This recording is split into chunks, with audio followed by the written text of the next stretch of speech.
ГСП онлайн. Городские новости сейчас. Пятница, 17:45. Городской дворец культуры. Сразу две возрастные группы ансамбля «Елочка» готовятся к выездным мероприятиям. От младшего состава едет 12 детей 7-8 лет. Они проведут 1 и 2 июня в столице Коми, где пройдет Всероссийский фестиваль дружбы народов. В этом году все выступления разделены по жанрам. Ухтинский коллектив представит номер в номинации «Народный танец».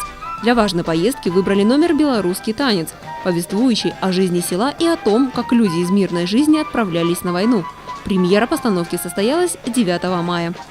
Сложно будет. Сложно, потому что конкурс набирает силу, все больше и больше коллективов, во-первых, приезжает. Во-вторых, все уровень растет, нам все сложнее и сложнее. Если на первом конкурсе мы так были, в общем-то, почти вне конкуренции, то теперь очень сложно. Как всегда, надеемся на первое место, хотим его получить. Но вот в прошлый конкурс мы получили только 2 место. Активная подготовка идет и у старшего состава – подростков 12-14 лет. Они отправятся в летний лагерь по программе «Одаренные дети». «Елочка» вошла в состав делегации от Республики Коми в творческую смену «Сияние Севера». Помимо чемоданов, они везут с собой 12 концертных номеров.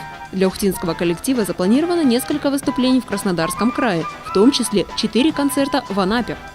На базе этой творческой смены будут проводиться мастер-классы между руководителями. Каждый руководитель будет давать.